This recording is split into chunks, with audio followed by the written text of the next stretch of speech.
Hi everyone. I just wanted to do a 10-15 minute recording on tissue. I know that this is a poem that has, broadly speaking, panicked a lot of students, and not all teachers like it either. So it's a poem that I have grown to like, and it's a poem that I feel like I've got quite a good understanding of now. And there are a couple of reasons for that, actually. So, firstly, Imtiaz Darka and I have a few things in common biographically. So, we both share a similar heritage. We both have had dual nationalities. And so I suppose some of the themes that she's talking about with regards to identity, I feel like I really relate with. So perhaps that's a reason why I have sort of taken to this poem. But I just wanted to create this video so that no one feels lost or confused if you have to analyze tissue in your exams, or indeed if it does come up. There also seems to be a bit of a myth that perhaps AQA will not set tissue as the set poem in an exam, and that is genuinely a myth because it absolutely can happen. Okay, so let's talk about tissue. Now, the first thing I want to suggest to you is that tissue follows the tradition of Impressionism. And what that means is that we can't expect to read tissue and to understand it as a whole and be able to say one clear sentence about this is what tissue means. So let's not fall into that trap. Tissue does not make sense as a whole as much as it does in parts. So let's talk about Impressionism for a minute. Okay. My question to you is, have you heard of Impressionistic art? Google it, see what it's about. Impressionistic poetry follows that kind of tradition of Impressionistic art. And what that means is that it focuses on capturing these small, fleeting moments and subjective experiences, so experiences that are open to interpretation. They don't have to mean one thing, they're not objective, they are subjective, rather than kind of having this whole analysis that makes sense in its entirety. So it relies on these sensory details, these fleeting images, these abstract associations, and that's how it conveys this general impression or feeling. So instead of, like I said, being able to say, this is what tissue is, that's what the whole thing means, we might be able to get general impressions and feelings about tissue. And it's absolutely fine to analyze tissue in this way. I absolutely believe that that is what Imtiaz Darka is trying to do with tissue, is create these little glimpses, these little windows of meanings, as opposed to one full meaning. So think about tissue as impressionistic poetry. Okay, and this I think will help you to become friends with tissue, shall we say. Okay. Let me start with a couple of bits of context. So obviously, if you are making notes at any point, just feel free to pause. Now, Imtiaz Darka is a British Muslim, and she often writes about conflict. She writes about extremism. She talks about terrorism, and she does a lot of impressionistic writing. She uses a lot of symbolism in her poetry. So that's a bit of a trend. Now, my own research, my own PhD was based on literature that was about extremism and terrorism. So what that means is that I do kind of get this urge to write about extremists and to write about terrorism and to talk about it in a literary way so that people can relate to it and people can understand it. It's just a form of self-expression. Okay. And then she also describes herself as a Scottish Muslim Calvinist. So you can see that her own identity is very mixed. It's not confused. Let's be careful with our wording. It is very mixed. It's a real combination. And that, for me, really echoes or mirrors the Impressionism in her poetry. So see, she herself is a sum of several different identities. And so it stands to reason that her poem as well is made up of several different impressions or ideas, right? Like a jigsaw that's sort of put together. And Tissue also is not a poem in isolation. It's the first poem in her anthology or her collection, which is called Terrorist at My Table, which is a unique and compelling title for an anthology. Now, I think a lot of this kind of links, again, I can relate to this, to the fact that when massive terrorist attacks happened, such as 9/11 in America, there was a real association that was built between terrorism and all Muslims. There was a blanket assumption that Muslims were somehow linked to extremist ideas and terrorism. And while most of us know that that isn't true, there were enough people at that point who thought that was true. So I think a lot of Muslim writers felt the need to sort of explore this in their writing, that don't confuse our identities with something that's done by a very, very small minority of people. And so issues of identity. Okay, so these three bits of context I think are going to be helpful to you. So I think what I'd like to do is, before we do any more work on tissue, I'd like to read the poem with you.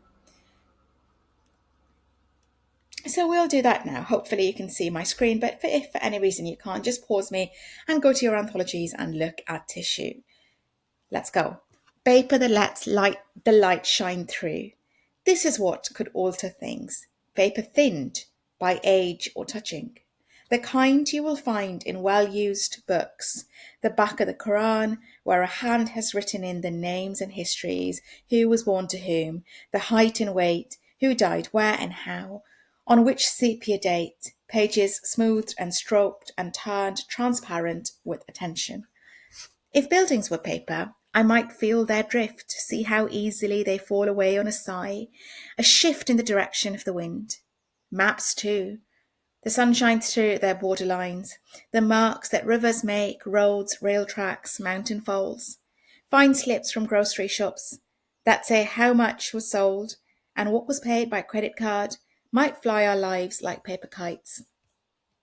An architect could use all this, place layer over layer, luminous script over numbers, over line, and never wish to build again with brick or block.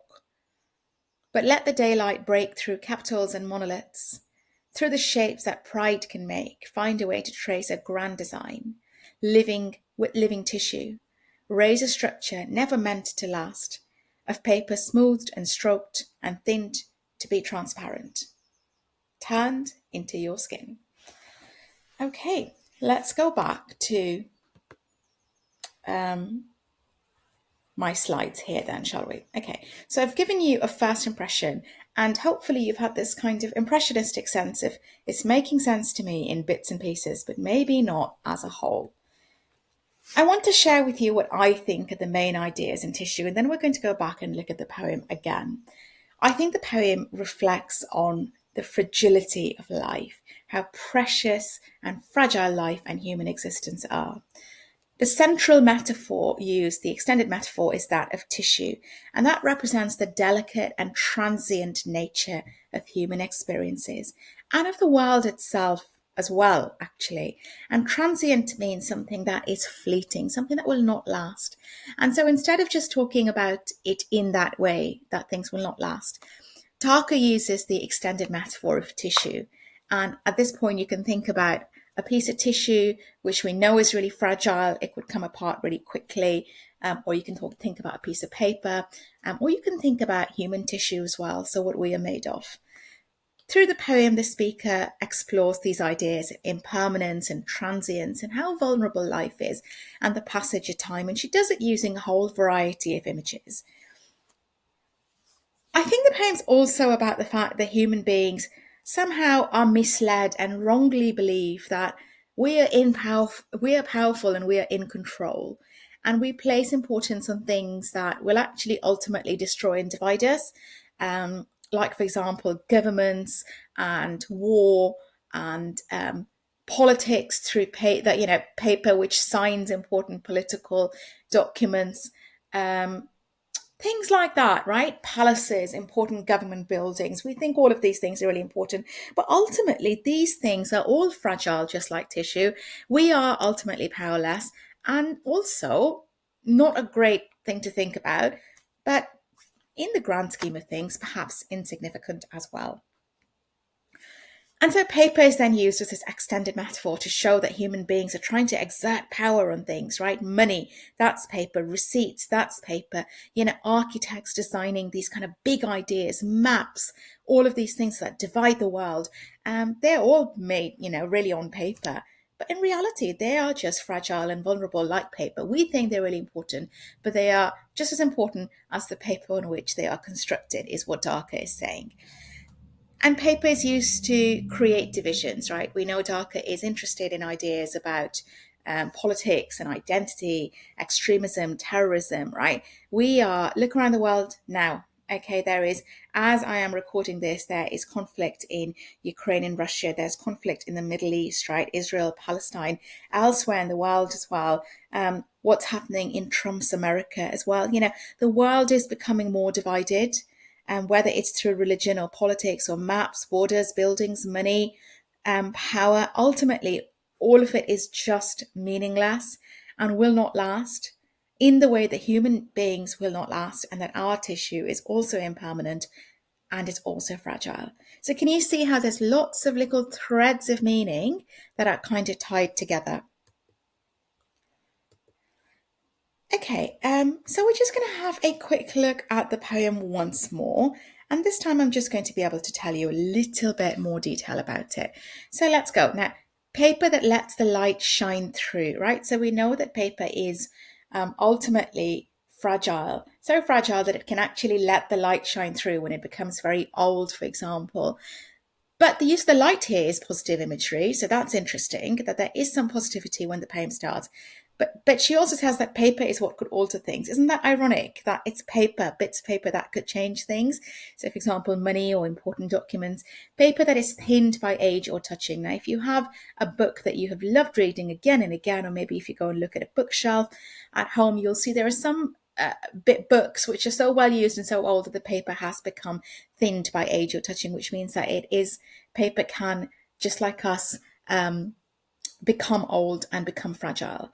And then she actually gives that example. She says it's the kind that you use in well-used books. And suddenly from books, we've gone really kind of, she's gone right to the Quran, right? So that's the religious text for Muslims.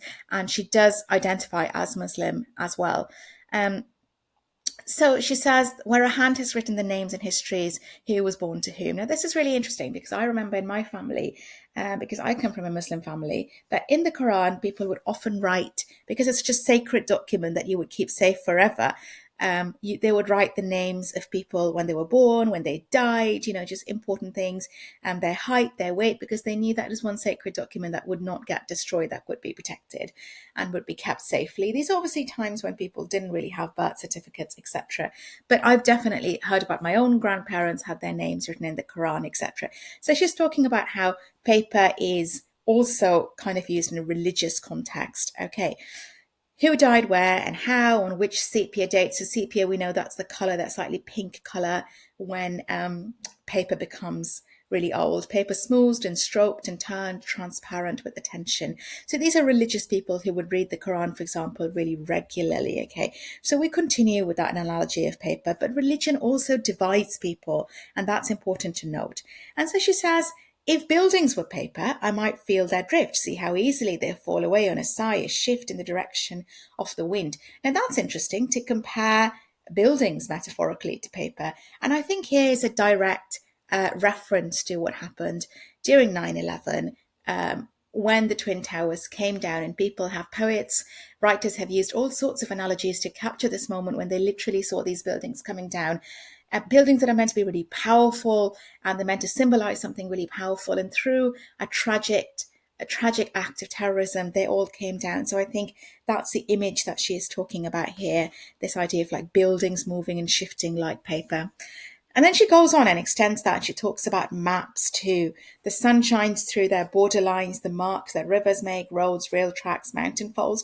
And she says that same paper is used to divide people as well. Maps divide people. Look, we are universally the same, right? Human beings are essentially the same, but we also divide each other up, through countries and nations and religions and politics and war. So she says maps essentially are just paper. Why are we so convinced that we are so different? Why do we create these distinctions between us? And then she also talks about paper manifesting as money, for example. So find slips from grocery stores, that's just receipts, how much was sold, what was paid by credit card, might fly our lives like paper kites. This idea that money controls us and sort of our lives are compared to these paper kites where we are controlled by money. And I think she's talking about the irony of that, because ultimately money is just what it is, right? It's not going to last forever. And then she says an architect, so we're back to kind of this idea of buildings. An architect could use all this, place layer over layer, luminous script over numbers, over line, and never wish again to build with brick. And she's talking about the fact that architects sit down and they design buildings, and big decisions are made about lives and power, and offices and palaces and government buildings, all decisions made by these architects, all working on paper. And then she says, but let the daylight break through the capitals and monoliths, through the shapes that pride can make, to find a way to trace a grand design. Again, we've got that image of daylight. So there is still some hope, still some positivity. Yes, human beings are obsessed with their money and their power, but actually, maybe there is still that positivity, maybe there is still that hope as well. Okay. And then she says, with living tissue, raise a structure never meant to last, of paper smoothed and stroked and thinned to be transparent. So that's really interesting now, because she's now not talking about tissue as in paper, she's talking about tissue as in human beings. So whilst the buildings don't last, while the money doesn't last, really nor does human tissue, and we don't last. So why do we create these distinctions? Why do we create all the conflict that we do between us? Because ultimately we're all impermanent, and all of the things that we give so much importance to are impermanent as well.